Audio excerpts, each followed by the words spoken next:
Sampai di dalam baru naik speed terus. Rupanya kami sedang memasuki hutan biosfer 700.000 hektar, hutan cagar alam gambut terluas di dunia. Di dalam itu ada manusia yang tak sekolah. Kenapa orang tak mau kampanye di dalam? Tak cukup DPT, daftar pemilih tuyul, dan DPS, daftar pemilih setan. Manusianya sedikit.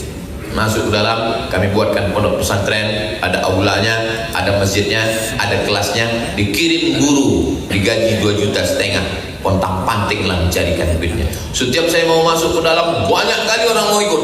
Kami mau ikut, kami mau ikut, kami mau ikut, kami mau ikut. Lalu saya bilang, kalau ikut dengan kami, minyak tanggung sendiri, makan tanggung sendiri, dan tak ada duit di dalam.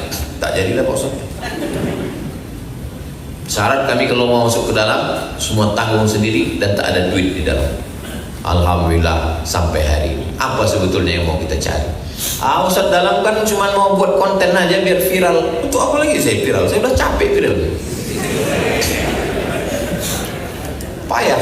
Mau makan pun kita payah. Saya di mana-mana restoran di Pekanbaru ini mau makan payah, apalagi siang Ramadan ini. Coba kalau kita tak viral, kan bisa kita masuk rumah makan setan yang kakinya nampak, kepala tak nampak.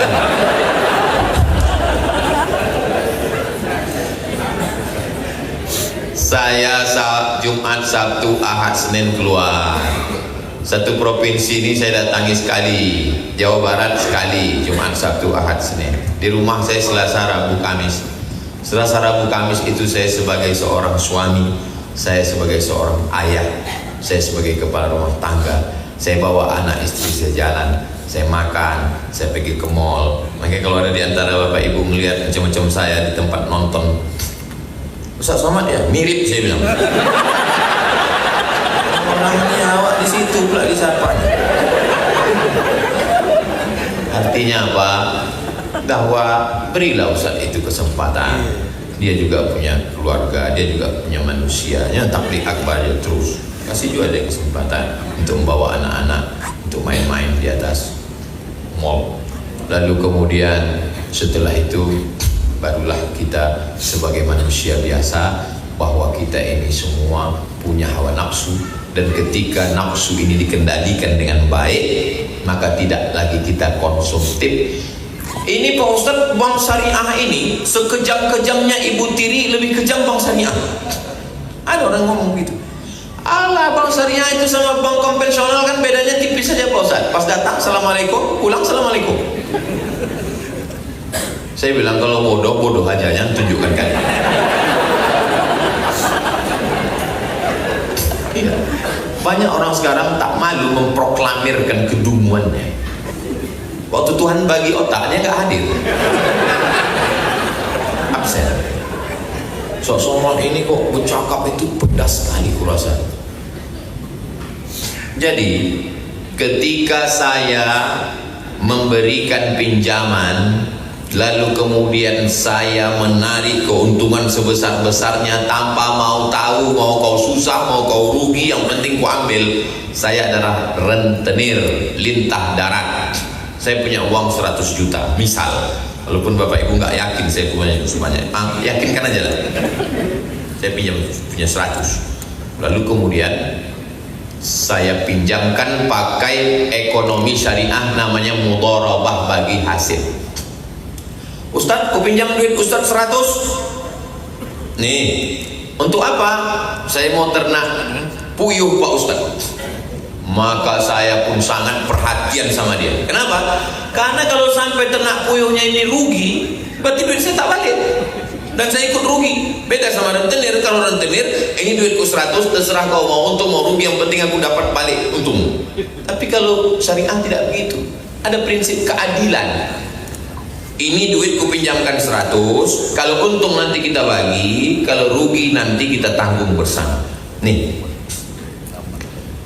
Lalu saya pun mulailah browsing cari cerita tentang puyuh di internet. Begitu saya dapat informasi, saya telepon dia. Jadi ternak puyuh itu jadi, tolong kau pindahkan, jangan dekat airport. Kenapa? Karena puyuh ini tak boleh terkejut.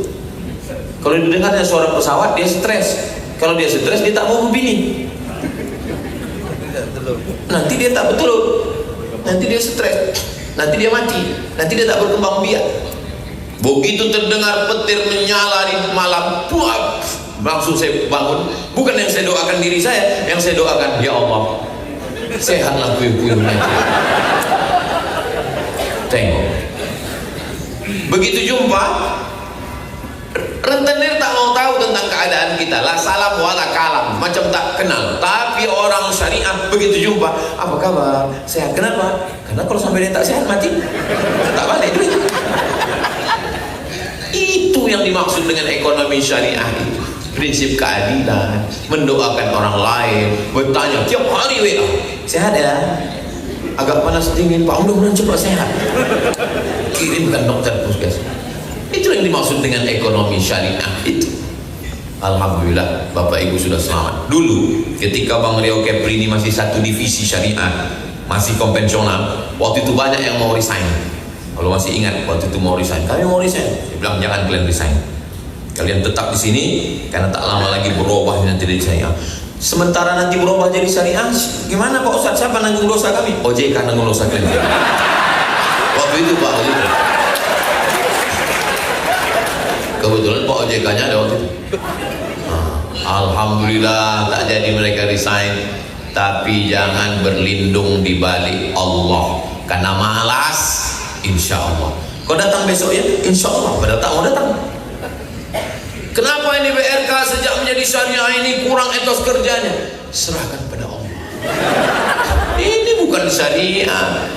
Dia mesti berstrategi. Coba tengok Nabi Muhammad SAW hijrah itu. Nabi SAW penuh dengan strategi. Siapa yang menemaninya di atas? Abu Bakar Siddiq. Siapa yang menggantikan di tempat tidur? Ali bin Abi Thalib. Siapa yang pura-pura, kalau bahasa Jawanya ngangon kambing, ngasih makan rumput? Amir bin Fuhairah. Siapa yang membawa berita dari Makkah siang naikkan ke atas malam? Abdullah bin Abi Bakar. Siapa yang membawa makanan naik ke atas? Asma binti Abi Bakar. Siapa yang menjadi guide penunjuk jalan?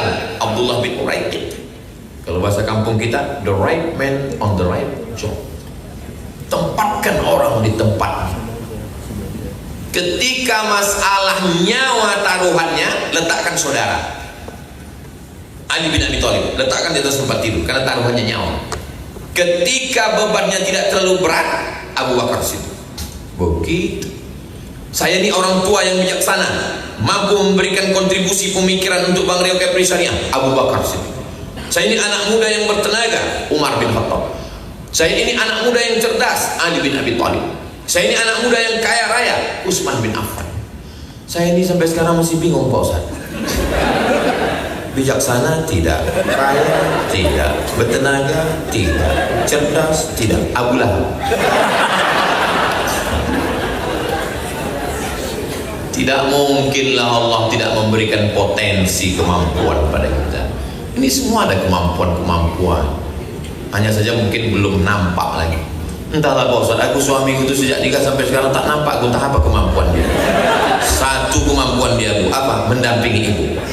Betul-betul Pak Ustaz. Kalau tak ada dia tak tahulah Pak Ustaz. Kemana saya pergi, yang mencucikan popok anak dia, yang masak dia. Kalau ada model bapak-bapak seperti itu insya Allah kalau mati tidak kena azab kubur. Karena pas mau diazab malaikat, kata malaikat satu lagi, ini tak usah diazab. Karena udah azab kali udah.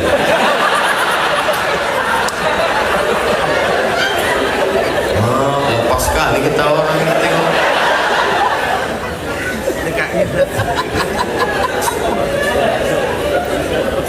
Insya Allah kalau puasanya betul, dia tidak lagi konsumtif, dan dia insya Allah peduli ke bawah, peduli ke atas, mati istiqomah, masuk surga bersama Nabi Muhammad SAW.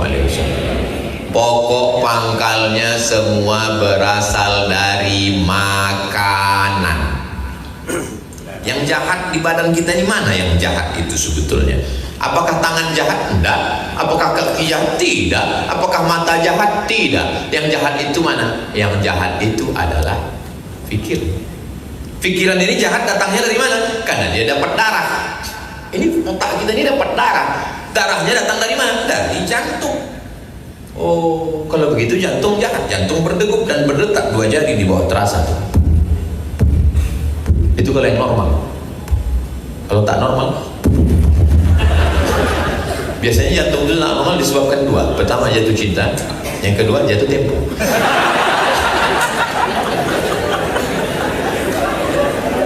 Macam mana? Ada yang macam itu?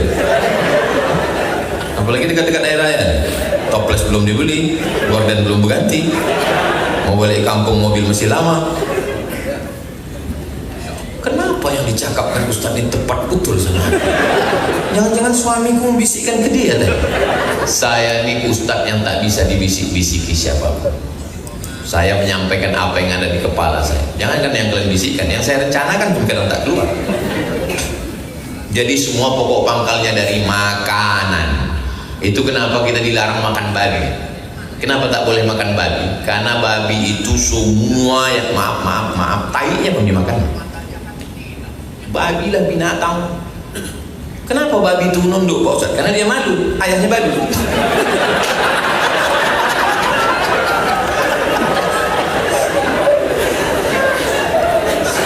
Apa kata, udah mau dekat-dekat Idul Adha ini, lewat kambing, lalu kata babi, selamat Idul Adha ya kambing. Oh, sakit hati kambing kan? Ke kambing, diam kau babi. Mak kau babi, ayah kau babi gitu. Itu kau babi gitu.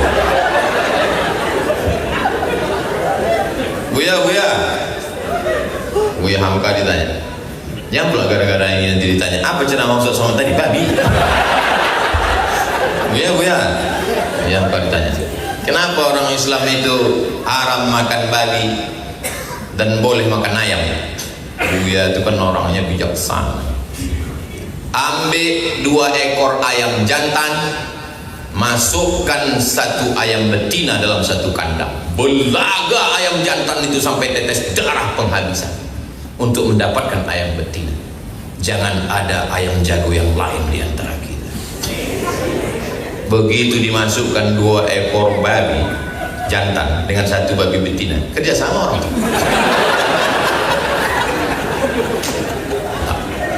Makanan sangat berpengaruh kepada pola pikir. Begitulah Allah Subhanahu wa taala sudah mengatur. Makanya di bulan Ramadan ini makanan kita tuh kita jaga betul. Air wudu. Coba nanti tengok di musola, di masjid, di surau dilanggar di bulan Ramadan orang Islam kalau dia sedang kumur-kumur, sekali memasukkan air ke mulut meludahnya 10 kali. Betul. Coba tengok, coba perhatikan. Sampai tisu tuh sampai kering. Setetes air wuduknya takut dia masuk ke tenggorokan merusak puasanya. Tapi makanan haram, hantam promo, riba, sude, sikut kiri, sikut kanan, tanduk depan, sifat ke belakang, zalim, aniaya, tipu-tipu, bohong, dusta, korupsi, tak takut merusak akhiratnya. Bukan kata saya, kata Syekh Muhammad Al-Ghazali. Tak terasa, udah habis 1 jam.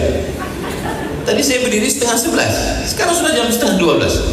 Ternyata kalau kita ngomong di depan orang yang hatinya bersih, waktu itu begitu cepat berlalu. Iya, tanyalah sama bapak-bapak, tanyalah sama orang yang biasa memberi kata sambutan, ceramah, narasumber, tanyalah. Itu terasa itu. Saya pribadi kalau ceramah saya di depan orang yang terbuka hatinya, cepat kali waktu. Tapi kalau ceramah orang yang sedang suntuk, lama. Pas mau buka puasa. Maka saya kalau diundang ceramah membuka puasa tak masuk. Macam gak bergerak jarum jam. Dia pun nengok kita.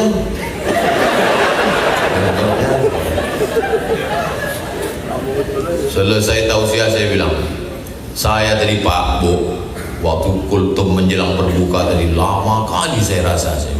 Terus kata mereka, kami yang mendengar lebih lama. Alhamdulillah, mudah-mudahan yang saya sampaikan ini bermanfaat, paham untuk diri saya sendiri dan kita semua. Insya Allah tidak menjadi manusia yang konsumtif. Dengan benarnya kita mengatur hawa nafsu ini, dan insya Allah kita selamat dari riba karena kita sudah bergabung dengan Bank Riau Kepri Syariah. Batu cantik hijau berkilau dari kota Makkah. Kalau mau hebat Riau, maka bergabunglah dengan Bank Riau Kepri Syariah.